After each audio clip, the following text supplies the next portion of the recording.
Hi, welcome to Time+Tide. Today's video is all about comparing and contrasting the Tonda PF chronograph and the Tonda GT chronograph. And what we have here are two very different faces for a brand that no doubt you've heard about in the last 12 months. And what a difference a CEO makes. That is all because of one man, Guido Torini, who is the CEO of Parmigiani Fleurier and who previously was the design director at Bulgari and was intimately involved in taking Bulgari to a whole new level with the Octo Finissimo, working with his, I called them the Lennon and McCartney of Bulgari, with Fabrizio Buonamassa Stigliani. They were quite a dynamic duo together. Now Guido has broken off and taken Parmigiani Fleurier by the scruff of the neck, and we have never seen a brand make such an impression in such a short amount of time. And that is the Tonda PF collection in general. This has become emblematic for Parmigiani Fleurier in a very short amount of time. And to give you a brief time span, Parmigiani Fleurier is 26 years old.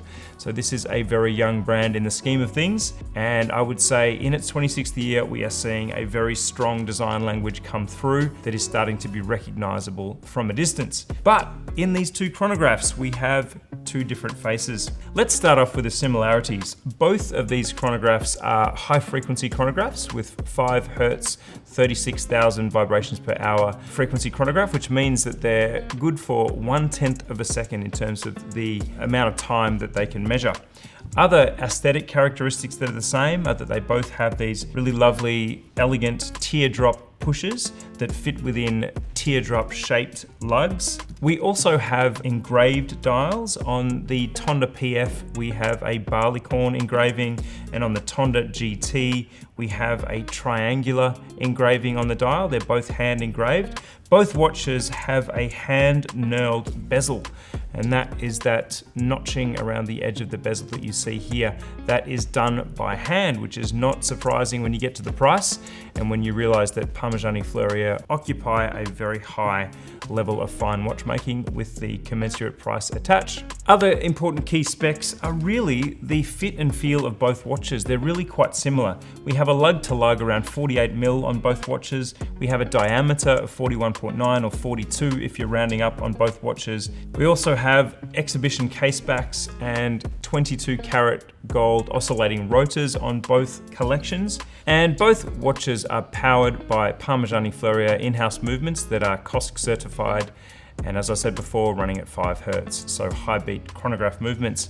The key difference is the thickness. The Tonda PF chronograph models have a thickness of 12.6 millimeters, and the Tonda GT models have a thickness of 14.4, so nearly 2 millimeters more. In terms of hands and indices, we have gold open worked delta shaped hands on both watches, but there's a big difference in indices. The indices on the Tonda PF are much slimmer and smaller and stubbier.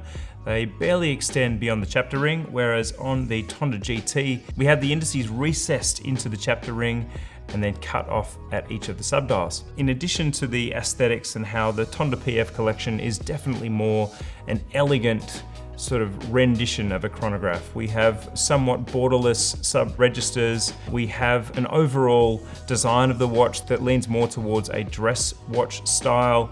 And also in the GT, we have a very big difference in that the GT chronograph has a totally different logo interpretation. We have Parmigiani Fleurier written as opposed to the abbreviated PF on the dial. And the anecdote that I love about this new PF dial that seems to be very much personifying the new Parmigiani Fleurier is that it was found by Guido Torini on some paperwork as a little something of a custom stamp for gold that Parmigiani Fleurier were using.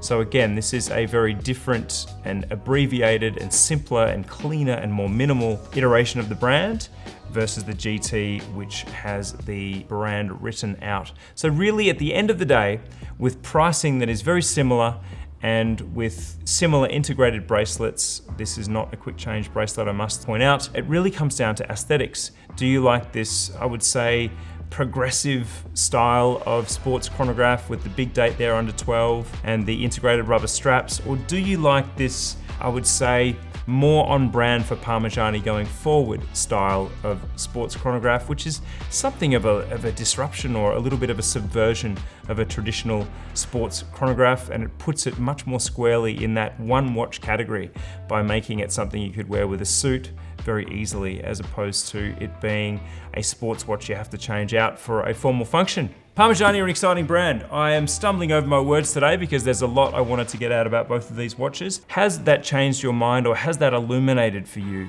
the differences between the two watches? I'd love to hear about it. I thought it was a little confusing when I saw that there were two different chronographs that have different branding, and yet now spending time with them, I can see that perhaps there's different identities to be preserved. The sportier GT models, again, perhaps that automotive reference there with GT is on purpose because they're definitely more traditional and sporty, versus these very elegant, dressy watches that also happen to have the most sporty of complications on them, the chronograph. Thanks for watching Time+Tide, and I'll see you soon.